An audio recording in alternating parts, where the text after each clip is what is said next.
살아남 축제 오전에도 우리가 했고 오후에도 이렇게 여러분 뵐 수 있어서 너무 감사합니다. 제가 보니까 이제 이것도 비법인데 아무나 가르쳐 주는 건 아닌데 여러분께만 가르쳐 드리는 겁니다. 비법은 소수에게만 물려주는 거니까 여러분만 아시고 여러분들이 제일 사랑하는 사람에게만 가르쳐 주십시오. 신앙생활 하다 보면 빨리 신앙을 느는 사람들을 종종 보는데 오늘 오전에 나오셨다가 예수님 믿은 분도 마찬가지고 혹은 최근에 내가 예수님 막 믿기 시작했다 하는 분도 마찬가지입니다. 어떻게 하면 믿음이 빨리 자라는가? 믿음이 빨리 자라는 비결은 예배를 잘 참석하는 겁니다. 모든 공예배에 빠짐없이 나오는 게 아주 중요합니다. 혼자서도 하나님 앞에 예배 드릴 수 있지만 두세 사람이 내 이름으로 모인 곳에 나도 그들 중에 있겠다. 예수님 말씀하셨고 공적으로 교회가 회집을 하고 모이는데 여러분 빠지지 않고 함께 하시면 은혜를 많이 하나님께서 주십니다. 왜냐하면 그때 하나님께서 말씀을 전하는 자나 혹은 같이 있는 여러 믿음의 형제들을 통해서 하나님께서 은혜를 많이 부어주시기 때문에 그렇습니다. 그래서 여러분들 여러 가지 중요한 거 있지만 우리 안수희 목사님이 참 강조를 많이 하시던데 언제든지 교회가 모일 때에 예배의 자리에 꼭 참석하시고 그리고 같이 더불어 모여서 기도하고 하나님의 말씀을 준비하는 가운데 마음을 준비하는 가운데 들으면 하나님께서 큰 믿음을 주시고 믿음의 진보를 주실 줄 믿습니다.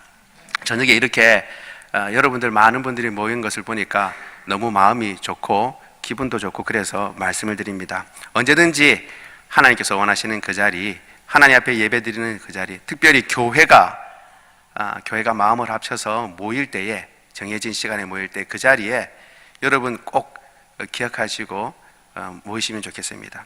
제가 그렇게 했어요. 제가 처음 예수님 믿을 때에 저는 참여 정신이 뛰어나가지고 모이라 그러면 다 모여야 되는 줄 알고 모조리 다 모였어요. 제가 중학교 2학년 때부터 교회 나갔는데 수요 예배 다 주일 저녁 예배 다 나갔습니다.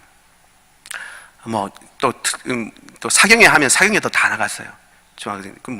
왜냐하면 목사님께서 모이라고 그러시더라고요. 그때 오라 그러니까 그럼 당연히 가는 건 줄 알고 교회 나오면 다 갔습니다. 그래서 찬양도 크게 하고 그랬었습니다. 그런데 하나님께서 그때 부어주신 은혜가 참 크다는 것을 생각합니다. 아이고 사족이 길었습니다. 아무튼 잘 모이는 여러분 되시길 원합니다. 오늘 우리가 읽은 이 말씀 보면 예수님께서 무리를 보시고 산에 올라갔다 이렇게 말씀하십니다. 오늘 오전에 우리 정창균 교수님 목사님께서 말씀해 주셨는데 사람이 무엇으로 사는가? 사람은 하나님의 은혜로 사는데 하나님께서 주신 은혜의 핵심이 누군가? 뭐가 하나님의 은혜 가운데 그 핵심이 뭐냐라고 하면 바로 예수님입니다. 예수님. 그래서 우리가 예수님에 대해서 알 필요가 있는데 오늘 본문에는 5장부터 사실 마태복음 5장부터 7장까지는 산상수훈이라고 알려진 유명한 성경에서도 제법 알려진 부분입니다. 예수님께서 산에 올라가서 말씀을 하셨는데 이 말씀이 보통 말씀이 아니고 참 귀한 말씀이 많습니다. 그래서 특별히 이 부분을 떼어서 산상수훈이다라고 하는데 오늘은 그 첫 부분, 우리가 읽은 부분은 그 첫 부분에 해당합니다. 예수님께서는 무리를 보시고 산에 올라가셨다라고 얘기를 하고 있습니다. 오늘 본문을 보니까 그러니까 단순히 그냥 예수님이 산에 올라가신 게 아니라 무리를 보시고 산에 올라가셨으니까 처음에 무리를 염두에 두고 가신 거예요. 무리가 많이 모여 있으니까 그들에게 가르쳐야겠다 생각하신 겁니다. 우리가 이때 산이라 그러면 우리 높은 산을 생각하기 쉬운데 우리나라는 산이 그런데 제가 어렸을 때 시골에 가보면 할머니나 이렇게 어르신들이 산이라고 얘기하는데 그 높은 산만 뒤에 있는 높은 산이 아니라 소나무가 몇 그루 이렇게 모여 있는 곳도 평지에 있는데도 그걸 산이라 그러시더라고요. 산. 그러니까 여러분 그걸 생각하시면 좋겠어요. 그냥 구능과도 같고 평평한 그렇게 아주 이렇게 기울기 막 가파른 경사가 있는 그런 곳은 아닙니다. 그래서 많은 사람들이 운집할 수 있는 그런 곳입니다. 그런 곳에서 예수님께서 무리를 보시고 예수님께서 앉으셨습니다. 이때 산이라고 하는 것은 의도적으로 마태가 사실은 지금 조금 이제 그러니까 의도적으로 이렇게 원하는 것대로 보이고자 하는 것이 있습니다. 산이라 그러면 이 이스라엘 사람들이 산이라 그러면 그냥 보통 우리 산 이렇게 생각하지 않습니다. 산에서 가르친다 그러면 뭔가 탁 떠오르는 게 있습니다. 왜냐하면 처음에 산에서 가르친 사람이 누군가라는 것을 염두에 둡니다. 산에서 누가 가르쳤냐 하면 하나님께서 산에서 가르쳐 주셨어요.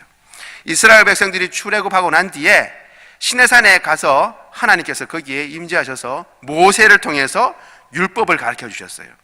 그러니까 마태는 지금 의도적으로 하나님께서 율법을 가르쳐 주신 것처럼 예수님께서 이거 지금 무리들에게 또 나중에 제자들에게, 그 중에 제자들이 앞에 나오죠.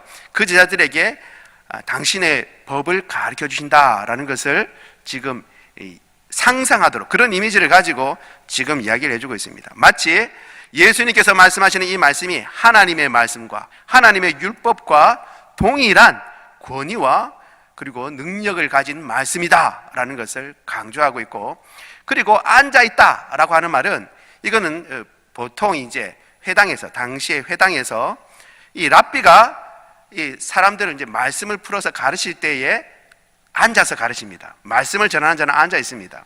그러니까 예수님이 참 선생님이다라는 것도 같이 이제 보여주고 있는 것입니다. 그래서 예수님께서는 가르치고 계신다는 것을 알 수 있습니다. 많은 사람들이 모였습니다. 우리 놓치기 쉬운데 예수님이 가는 곳마다 많은 사람들이 있었다는 것은 참으로 중요합니다. 옛날에 어떤 영화의 제목이 예수님 슈퍼스타 예수라고 하는 그런 영화 제목이 있었습니다. 그 내용을 보면 예수님이 가는 곳마다 많은 군중들이 따랐기 때문에 여러분 지금 우리가 좋아하는 아이돌 저리 가라입니다. 저리 가라. 저희 집 딸이 무슨 방패 좋아하는데 방패가 사람 이름이더라고요. 방패. 그래서 그래서 이 방패 때문에 여러분 말씀이 많네요. 여러분 가운데 좋아하는 분들이 많은 것 같습니다. 그래서 막 너무 좋아가지고 막 나오면 뭐 이름도 다 외우고, 친구들 중에서는 그 아버지 생일도 잘 모르면서 그 멤버들 생일은 다 기억하고 있는 그런 그렇게 좋아하더라고요. 그런데 당시에 예수님이 그와 같았어요. 이 잽도 아닙니다. 예수님 가는 곳마다 모든 군중들이 모였어요. 왜냐하면 노래를 잘하거나 춤을 잘 춰서 그런 것이 아니라 예수님은 가는 곳마다 그들의 그 문제를 해결해 주셨기 때문에 그래요. 오늘도 이렇게 많은 무리들이 따라왔는데 그 이유는 사실 이 4장 마지막 부분에 나와 있습니다. 우리 그 앞에 있는 마태복음 4장 23절과 24절 한번 보도록 하겠습니다. 지금 5장을 보는데 마태복음 4장에 있는 부분입니다. 23절, 4장 23절, 24절 시작. 예수께서 온 갈릴리에 두루 다니사 그들의 회당에서 가르치시며 천국복음을 전파하시며 백성 중에 모든 병과 모든 약한 것을 고치시니 그의 소문이 온 수리아에 퍼진지라 사람들이 모든 앓는 자 곧 각종 병에 걸려서 고통당하는 자, 귀신 들린 자, 간질하는 자, 중풍병자들을 데려오니 그들을 고치시더라. 아멘. 예수님은 가장 사람들이 힘들어하고 그리고 어려운 부분을 아시고 병든 사람 데려오면 병든 사람 고치셨습니다. 그리고 또 굶주린 사람들, 오병이어의 기적을 행하신 것은 예수님의 말씀을 듣는 동안에 굶주린 사람들에게 직접 이적을 보이셔가지고 우리가 다 아는 대로 많은 사람들을 먹이셨어요. 예수님이 가는 곳마다 왜 사람들이 쫓아오느냐? 예수님이 우리의 문제, 그 당시 사람들의 문제, 지금 나의 문제를 해결해 주실 수 있기 때문입니다. 이걸 아는 것이 참 중요합니다. 왜 우리가 예수님을 믿느냐? 왜 예수님을 따라야 하느냐? 그 이유는 예수님만이 우리의 문제를 실제적으로 해결해 주실 수 있는 분이기 때문에 그렇습니다. 하나님의 은혜가 어떻게 나타나냐? 바로 예수님을 통해서 나타나게 되는 것입니다. 우리는 하나님의 은혜가 없으면 살 수 없는 존재고 하나님의 은혜로 사는 사람인데 그 하나님의 은혜는 예수님을 통해서 나타나는 것입니다. 그리고 지금도 마찬가지입니다. 우리가 왜 살아남은 축제를 하고 주변에 믿지 않는 사람들을 예수님 믿으라고 권하냐라고 하면 바로 나의 문제가 그렇게 해결되었듯이 당신의 문제, 우리의 모든 문제 하나님께서 해결해 주시고 예수님을 통해서 해결해 주실 수 있다는 것을 우리가 알기 때문에 그 예수님을 당신도 믿고 그리고 우리 모두 믿고 함께 이 믿음의 길을 걸어가자고 우리가 초청하는 것입니다. 지금도 예수 그리스도를 믿고 살아가는 우리에게도 매일매일 닥치는 문제들 예수님만이 해결해 주실 수 있을 줄로 믿습니다. 예수님만이 해답입니다. 그래서 많은 군중들이 지금 예수님을 따라가고 있습니다. 그런데 요즘 같은 때에 우리가 예수님을 이야기하면 예전과 같이 예수님 이야기하면 사람들이 환호를 하고 이제 생각났다. 방패소년단이다. 그죠? 아, 방탄이네, 방탄. 방패인 줄 알았는데 방탄이네, 그죠? 아, 아까 그래서 웃었구나. 방탄소년단, 그렇죠. 방탄소년단보다 사실은 더 인기 많아야 되고, 그리고 또 방탄소년단이 나올 때마다 환호하는 것처럼 예수님 이름만 나오면 환호해야 되는데 우리는 그걸 보지 못합니다. 예수님 이야기를 하면 그 고리짝의 이야기처럼 사람들이 별로 안 좋아합니다. 왜 그렇게 되었을까요? 예수님의 능력이 줄어들었을까요?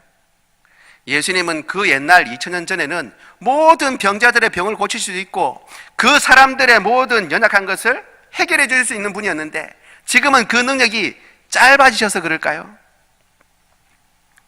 아니면 예수님을 전하는 우리의 문제일까요? 우리는 여전히 예수님을 정말 모든 문제의 해답으로 여기고 있는지, 우리가 옆에 있는 분들을 고면할 때 정말 당신 내가 보니까 돈도 많고 자녀들도 잘 되고 건강하고 아무것도 부족한 거 없는데 거기다 예수님 믿으면 뭐 나중에, 지금은 모르겠지만 지금은 편하게 잘 살고 있으니까 나중에 천국도 갈 수 있으니까 좋습니다 라고 하는 그런 의미에서 예수님을 전하는 것은 아닌지 우리는 생각해 봐야 합니다. 예수님은 지금도 우리의 모든 문제에, 천국에 관한 문제뿐만 아니라 지금 여기에서 일어나고 있는 우리의 가정, 나의 자녀, 그리고 내 직장, 나의 삶 가운데 모든 문제, 무엇보다도 영원히 죽은 나의 생명의 문제, 그 문제를 해결해 줄 수 있는 유일한 분이신 줄 믿습니다. 그래서 이 무리들이 많이 따랐습니다. 그런데 마태는 그 무리를 보고 예수님이 산에 올라가 앉으셨지만 예수님 앞에 나온 것은 제자들이다 라고 얘기를 하고 있습니다. 바로 여러분, 무리를 보고 산에 올라가 앉으셔서 예수님은 말씀을 전하셨다 라고 얘기하면 되는데 그 무리들 가운데 특별히 제자들을 구분해서 마태는 지금 이야기하고 있는 것을 우리가 보고 있습니다.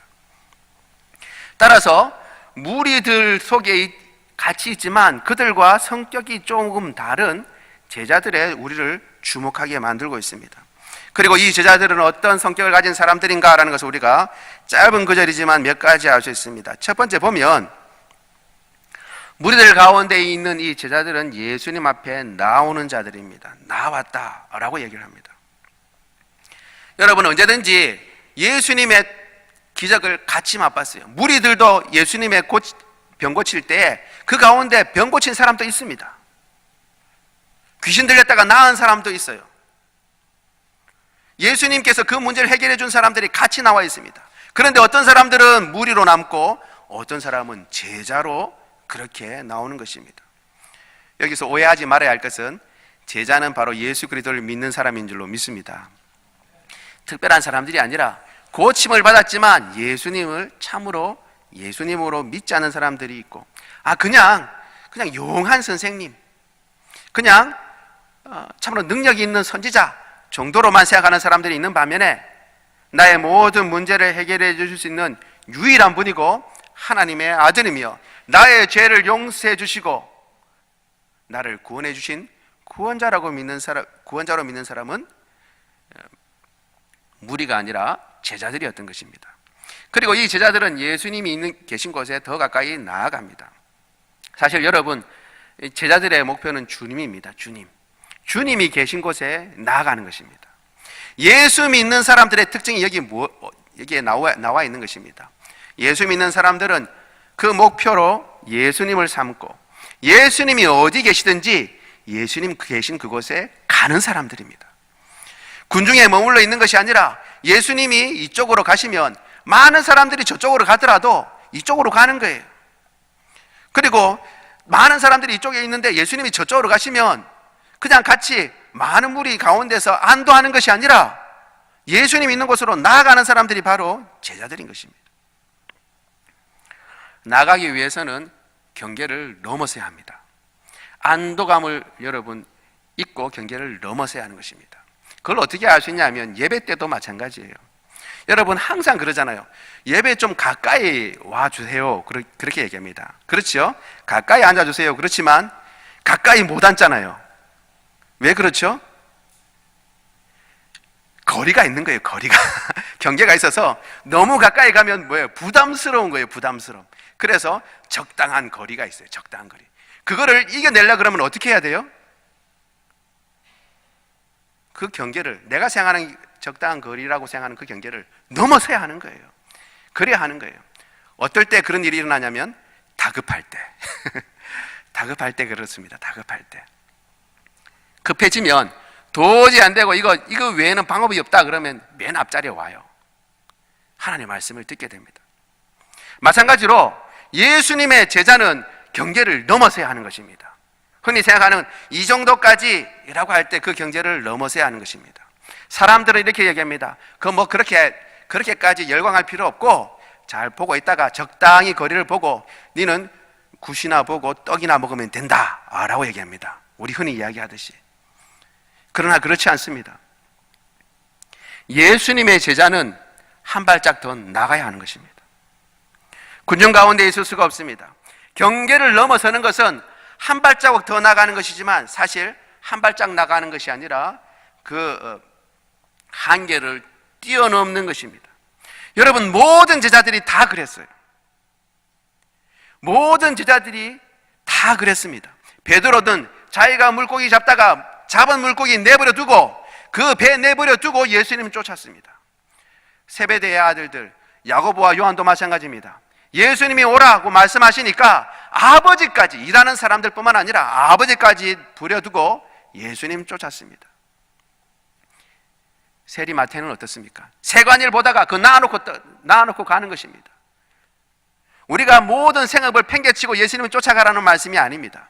우리가 무언가 예수님의 제자로 산다고 할 때, 예수님을 믿는다고 할 때는 이 세상 사람들, 여기에 나와 있는 군중들과 같이 사는 것이 아니라 그들을 가운데서 한 발짝 뛰어넘어서 경계를 넘어서야 한다는 것입니다. 우리가 생각하는 한계, 아이고 요 정도까지만 되지, 요 정도까지만 되지, 뭐 그렇게 할 필요가 있냐. 제가 자주 말씀드리잖아요. 뭔가 큰 일을 하려고 그러면, 뭔가 결단하려고 그러면 그냥 하면 되는데 우리는 그렇게 하지 않습니다. 다른 사람은 어떠냐 하고 주변을 보는 거죠. 믿음이 좋은 아무개는 어떻게 하는가, 저 집사님, 저 권사님은 어떻게 하는가 보는 거예요. 그러면 그 집사님, 그 권사님 어떻게 할까요? 뭐 별 뾰족한 수가 있습니까? 그분들도 똑같은 그런 믿음 생활을 하고 있죠. 그러면 나는 어떻게 생각하는 거예요? 보고 있다가 아이 그럼 나도 됐다. 뭐하러 더 나가냐?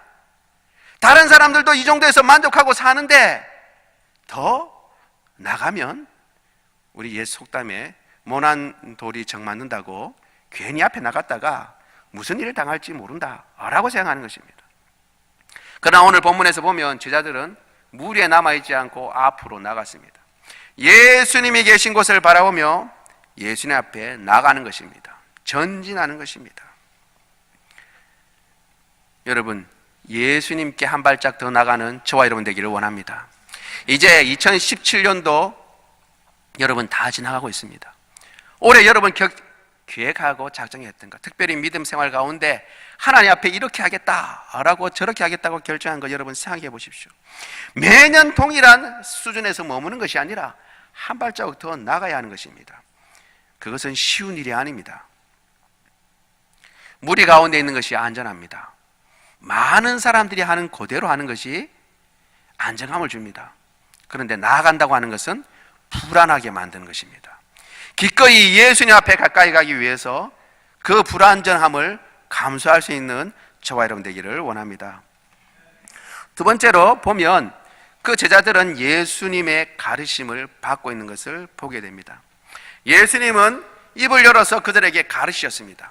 이 가르치셨다라고 해도 되는데 입을 열었다라고 하는 것은 강조한 겁니다. 특별히 예수님께서 가르치시는 것을 아주 강조하고 있는 내용입니다. 그런데 이 가르치셨다라고 하는 말은 계속 반복적인 말을 쓸 때 쓰는 말입니다. 그러니까 예수님은 계속 가르치셨다라는 것입니다.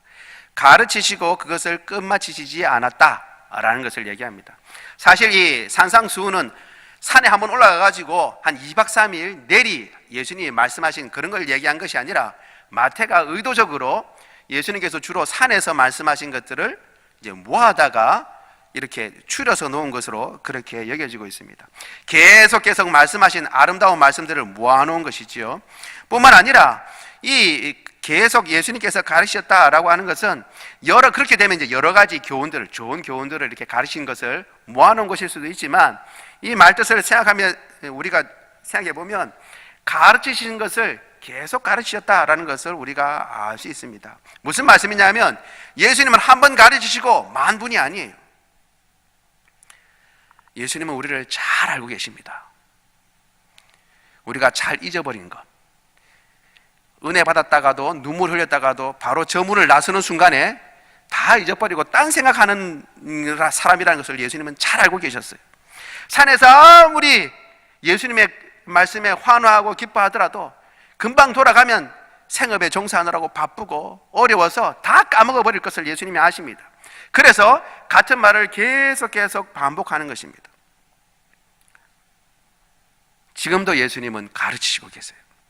우리가 들을 귀만 있다면 바쁜 가운데 너무 세상에 바빠가지고 볼 것 많고 들을 것 많아서 우리 귀를 예수님 앞에 내놓지 않고 우리 눈을 그분의 사역 앞에 내놓지 않기 때문에 우리가 보지 못하고 듣지 못하는 것이지, 주님께서는 계속 말씀 가운데 믿음의 사람들을 통해서 여건과 환경 가운데 주님께서는 계속 우리를 가르치고 계신 줄로 믿습니다. 그렇기 때문에 같은 말을 여러분 듣는다고 해서 여러분 이상하게 생각하지 마십시오. 아이고 우리 목사님은 했던 말 또 하고 저 말씀은 예전에 했는데 또 하고 또 한다 라고 여러분 생각할지 모르지만 저만 그런 것이 아닙니다. 모든 어머니들은 했던 말을 또 합니다. 모든 아버지는 했던 말을 또 합니다. 왜요? 자녀들이 다른 애들보다 못나서 그렇습니까? 아닙니다. 중요하기 때문에 그런 겁니다. 성경에도 그렇게 얘기하고 있습니다. 같은 말을 하는 것이 내게는 수고로움이 없고 너에게는 안전하다 라고 빌보 3장 1절에 바울이 지금 이야기를 하고 있습니다. 바울은 같은 말을 하는, 내가 지금 같은 말 계속한다. 그러나 내게는 같은 말 하는 것이 수고로움이 없고 너에게는 안전하다 라고 얘기하는 것입니다. 그렇기 때문에 제자들은 그 주님의 말씀을 듣는 사람들입니다. 예수님의 말씀을 듣는 사람은 예수님의 제자들입니다. 세상의 가르침을 받고 세상을 듣는 사람은 세상의 제자들입니다. 마귀의 가르침을 받고 듣는 자들은 마귀의 제자들입니다. 이 세상에 많은 소리들이 있고 많은 이야기들이 있습니다. 그 가운데 주님의 음성을 헤아려서 들을 줄 알아야 합니다. 이건 참 우리에게 아주 중요한 얘기입니다. 뭐냐 하면 의도적으로 주님의 말씀에 귀를 기울이려고 노력을 해야 한다는 것입니다. 이때 산상수훈에 있는 사람들은 산에 올라가서 예수님의 말씀을 듣는 사람들은 주님 말씀밖에 안 들리니까 그것만 집중하면 될지 모르겠습니다. 그러나 지금은 조금 다릅니다. 우리는 세상에 나가면 오만 소리를 다 듣습니다. 우리를 염려 걱정에 빠지게 하는 소리를 많이 있습니다. 나가면요, 요즘 평균 연령이 이제 내년에 이제 앞으로는 100세 시대입니다. 100세 때 여러분 준비되어 있습니까? 라고 얘기합니다. 100세를 준비하십니까? 그럼 덜컥 겁이 나는 거죠. 내가 지금 연금을 얼마나 붓고 있는데 이건 나중에 얼마를 받고 그러면 제대로 사나 못 사나? 그리고 이제 우리 자녀들 보기 시작합니다. 제가 얼마나 똘똘해가지고 돈 많이 벌어서 내 나중에 나를 복양해 줄까? 뭐 이런 거 저런 거 생각하면 답답하고 염려 걱정하게 되죠. 세상 사람들은 자꾸 염려를 주고 여러 가지 소리를 우리에게 이야기를 합니다. 그런데 그때 우리 귀를 세상에 주지 않고 우리 눈을 세상에 주지 않고 예수 그리스도의 그 음성에 우리 귀를 주고 우리 눈을 줘야 하는 것입니다. 왜냐하면 제자들은 주님의 말씀을 듣는 사람들이기 때문에 그렇습니다. 예수님도 말씀하십니다. 내 양은 내 목소리를 안다 그랬습니다. 그 말은 뭐예요? 여러 목소리가 있다는 거예요. 양들 목자가 한 명입니까? 여러 목자가 있습니다. 그런데 그 목자에게 속한 양은 자기의 목자의 음성을 듣습니다. 아무리 소리가 나도, 아무리 애들이 빽빽 울어도 엄마는 자기 애의 목소리를 압니다. 저는 잘 몰라요. 똑같은 애가 우는데 우리 집 애가 우는지 남의 집 애가 우는지 그의 울음소리가 그의 울음소리고 똑같이 들리는데 엄마는 딱 압니다. 부모는 알죠. 제자들은 예수님의 음성을 듣습니다. 세상의 음성을 듣는 것이 아니라 주님의 음성을 듣고 나가는 것이죠. 따라서 주님께 듣는 사람들은 자기의 주장을 내세우는 사람들이 아닙니다. 예수님의 말씀을 듣는 사람들이지 예수님 앞에서 자기의 주장을 나타내는 사람들이 아닙니다. 따라서 주님께 듣는 사람들은 배우는 사람들입니다. 사실 제자라고 하는 말 뜻이 그거예요. 배우는 사람이다라는 뜻입니다. 배우는 사람. 그러니까 예수님의 제자는 항상 예수님께 배웁니다. 배움에는 끝이 없습니다. 주님 부르시는 그날까지 그 배움의 일을 그만두지 않습니다. 다 이루었다 하는 사람은 없습니다. 이 정도면 됐지 없습니다. 주님 부르시는 그날까지 계속 주님의 가르치심을 받고 주님 앞에 앉아서 배우는 사람들입니다.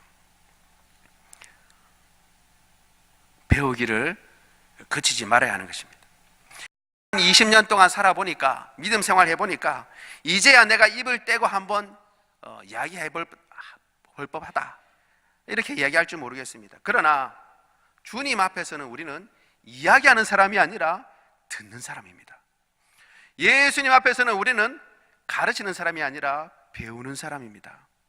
주님 앞에서 항상 배우는 사람이 되기를 원합니다. 주님 말씀하십시오. 제가 듣겠습니다. 주님 말씀하십시오. 제가 듣고 행하겠습니다. 이것이 바로 제자된 자의 자세인 것입니다. 마찬가지로 듣는다는 말은 우리나라도 마찬가지입니다. 예전의 어법은 듣는다는 것과 행한다는 것을 구별하지 않습니다. 우리나라도 마찬가지죠. 배운다는 것과 배운 대로 행한다는 것을 구분하지 않습니다. 근데 사실 요즘은 계속 구분하지만 많이 배운 사람이면 당연히 많은 착한 일을 하고 배운 대로 실천하는 사람이라는 것을 전제하고 얘기하는 것입니다. 따라서 듣는다는 것은 단순히 듣고 잘 깨달았다는 정도에 머무는 것이 아니라 듣고 행한다는 것까지 포함하는 것입니다. 그렇기 때문에 이 마태복음 5장, 6장, 7장이 이 산상수훈이라고 했는데 산상수훈의 맨 마지막 비유는 우리가 잘 아는 대로 사상누각의 비유입니다. 자기 집을 모래 위에 세운 사람 혹은 반석 위에 세운 사람에 대해서 예수님께서는 비유로 가르치시면서 그 사람들에 대해서 말씀하시기를 내 말을 듣고 행하는 사람은 반석 위에 집을 지은 사람과 같고 내 말을 듣고 행하지 않는 사람, 듣긴 듣는데 순종하지 않는 것은 집을 짓긴 지었지만 모래 위에 집을 지은 것하고 똑같다고 그랬습니다. 그래서 그냥 보기에는 똑같이 집이 서 있어요. 모래 위에 집에 서 있어도 그냥 집이 서 있는 것입니다. 그러나 비가 내리고 창수가 나고 바람이 불면 이제 들통나게 되는 것이죠. 모래 위에 세운 집은 다 무너지고 마는 것입니다. 우리는 예수 그리스도의 제자이기 때문에 예수님의 말씀을 들을 뿐만 아니라 그 들은 말씀을 순종하는 것입니다. 뿐만 아니라 그 순종의 나중에 최종의 단계는 가르치는 것으로 나타납니다. 우리가 잘 알고 있는 대로 마태복음 28장 20절은 이렇게 얘기하고 있습니다. 제가 읽어드리겠습니다. 내가 너희에게 분부한 모든 것을 가르쳐 지키게 하라. 볼지어다 내가 세상 끝날까지 너희와 항상 함께 있으리라 하시니라. 내가 너희에게 분부한 모든 것을 가르쳐 지키게 하라 라고 제자들에게 주님께서 말씀하십니다. 주의 말씀을 배우고 순종할 뿐만 아니라 그 말씀을 가르쳐서 지키도록 하는 것까지 주님께서 요구하고 계시는 것입니다. 열심히 배운 사람은 가르쳐야 합니다. 여러분 가운데 어떤 사람들은 아이고 나는 목사님 사실 가방끈이 짧아서 잘 가르치지 못합니다. 혹은 내가 다른 건 잘하는데 아는 건 많은데 가르치려고 보면 뭐 두서가 없고 그래서 가르치는 은사는 제게 없습니다. 여러분 이렇게 말씀하실지 모르겠습니다. 그러나 여러분들은 다 누군가의 부모님입니다. 그래서 자녀들을 가르치게 되어 있어요. 주변 많은 사람들에게 영향력을 끼치게 되어 있습니다. 여러분들은 가르치는 사람이 원하든 원하지 않든 가르치는 사람이 된다는 것을 여러분 기억하시고 그 가르칠 때 주님께서 가르쳐 주신 말씀을 잘 배웠다가 순종하고 그것을 가르칠 줄 아는 사람이 되기를 원합니다. 마지막으로 오늘 이제 3절에 보면 팔복에 해당하는 부분에 첫 번째 복이 나오고 있습니다. 이것은 사실 그 제자들이 어떠한 마음의 자세를 가지고 있는가 혹은 그 제자들은 어떤 사람인가라는 것을 잘 보여주고 있는데 3절을 같이 한번 읽어볼까요? 시작. 심령이 가난한 자는 복이 있나니 천국이 그들의 것임이요. 아멘.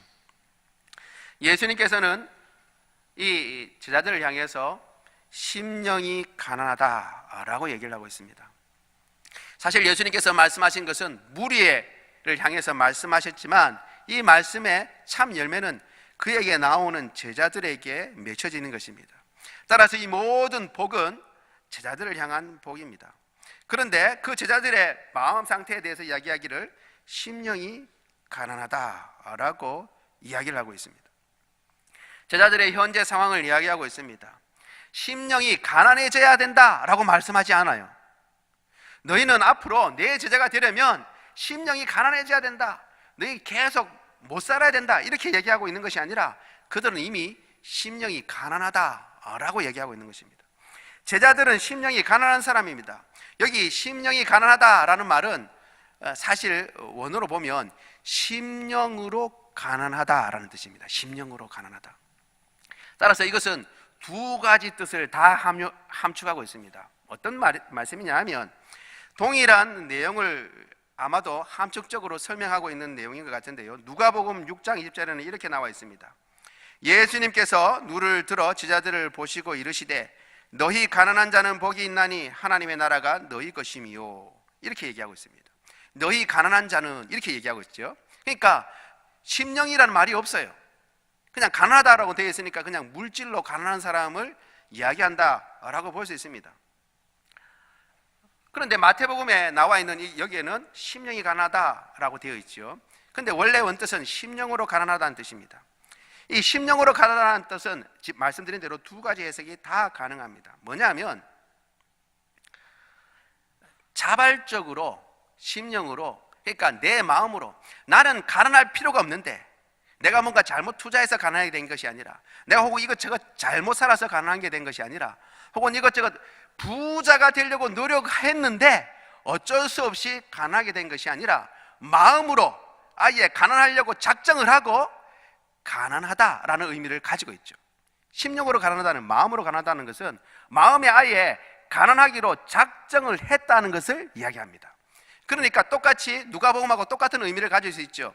경제적으로 지금 가난한 건 마찬가지인데 문제는 뭐냐면 내가 그냥 어떻게 살려고, 부자로 살려고 노력해 봤는데 어쩔 수 없이 지금 가난하다라는 의미가 아니고 처음부터 가난하려고 마음을 먹었다, 심령을 먹었다라는 거예요. 마음을 먹었다라는 의미가 되는 것입니다. 여러분, 예수님을 잘 섬기려고 하다 보면 이 문제에 봉착하게 되는 경우가 많이 있습니다. 내가 분명히 잘 살 수 있고, 그리고 세상의 법으로는 세상의 요령을 쫓아가면 물질의 부여를 누릴 수 있지만, 예수님 믿기 때문에, 예수님의 제자이기 때문에 가난해지려고 마음을 먹어야만, 그래야만 살아갈 수 있는 경우가 있어요. 이것을 마음 먹지 않으면 그냥 세상 흘러가는 대로 같이 흘러가는 것입니다. 그런데 내가 예수님의 제자이기 때문에, 나는 예수님의 제자이기 때문에 세상의 법을, 세상의 물질의 법을 내가 따르지 않겠다 생각하고 그것을 뿌리치는 것입니다.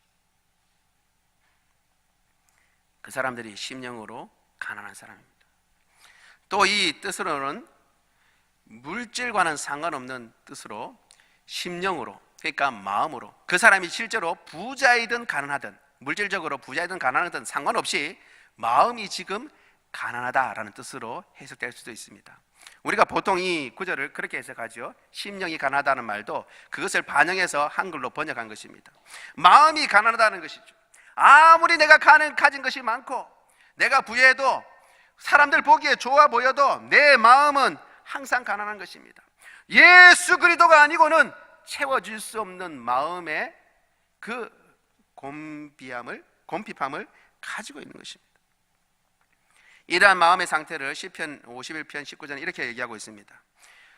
하나님께서 구하시는 제사는 상한 심령이라. 하나님이여 상하고 통회하는 마음을 주께서 멸시하지 아니하시리이다. 상하고 통회한 마음, 상한 마음을 이야기하는 것입니다. 내 마음으로, 내가 혼자로는 살 수가 없고 하나님이 아니고는 채워질 수 없다. 예수 그리스도가 아니고는 채워질 수 없다. 오늘 주일 설교 본문의 설교에 의하면 하나님의 은혜가 아니고는 내가 살 수가 없다. 그것이 바로 심령으로 가난하다라는 것입니다. 이 모든 문제가 다 포함될 수 있겠습니다. 경제적인 문제에 있어서도, 그리고 마음의 문제에 있어서도 가난하고, 그리고 의도적으로 나의 상태를 알고 하나님 앞에 엎드리는 것입니다. 이렇게 보면 세상은 이러한 사람들을 그렇게 좋게 생각하지 않습니다. 세상은 이런 사람들을 실패자라고 부르고 낙오자라고 얘기를 하고 시대에 맞지 않는 사람이라고 얘기를 합니다. 그런데 오히려 예수님께서는 이렇게 얘기를 하고 있습니다. 그 사람이 복이 있다. 심령이 가난한 자가 복이 있다. 왜? 천국이 그들의 것이기 때문에 그렇다라고 얘기하고 있습니다. 여기 복이 있다라고 하는 말은 사실 맨 앞에 나와야 합니다. 복이 있도다라고 해야 합니다. 원래는 이게 도치가 되어 있습니다. 이게 뒤에 나와야 될 것이 앞으로 나와 있어요. 동일한 어법을 쓴 것이 시편 1편입니다. 복이 있는 사람은 이라고 되어 있는데, 원래 시편 1편에 그걸 제대로 번역하려면, 어감을 살려서 번역하려고 하면 복되도다, 이러이러한 사람은, 이렇게 해석을 해야 합니다. 마찬가지로 이 본문도 의도적으로 그렇게 얘기를 하고 있습니다. 이런 사람은 진짜 복되다, 강조하는 것입니다. 예수님께서도 이 사람들은 정말 복이 있다라는 것을 강조합니다. 왜? 천국이 그들의 것이기 때문에 그렇습니다.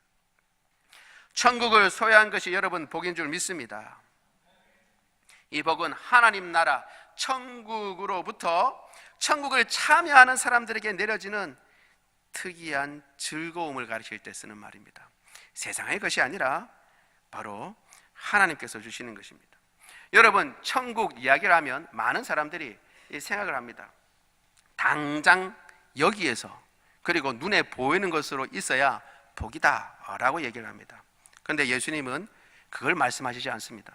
지금 당장 뭔가 바뀌거나 뭔가 갖춰지지 않는다 할지라도 천국이 그들의 것이면 그 사람은 복이 있다 라고 얘기하고 있는 것입니다. 지금은 가난할 수 있습니다. 예수님의 제자로 산다는 것은 쉬운 게 아닙니다. 지금은 어려움을 받을 수 있습니다. 업신여김을 받을 수 있습니다. 그러나 그럼에도 불구하고 무리해서 안주하지 아니하고 그 모든 것들을 다 생각하고 가슴에 안고 한계를 뛰어넘어 나와서 주님 앞에 다가서고 주의 음성을 듣고 그 말씀에 순종하고 복종하여 복 있는 사람의 그 태도를 보이고 주님 앞에 나간다면 주님께서 말씀하신 이 복 바로 우리의 것인 줄 믿습니다. 여러분, 우리가 복 있는 사람이라는 것, 예수 그리스도를 믿는 사람이 복 있는 사람이라는 것을 기억하고 이 복을 빼앗기지 말고 끝까지 붙잡고 주님을 향해 달려나가는 저와 여러분 되기를 원합니다.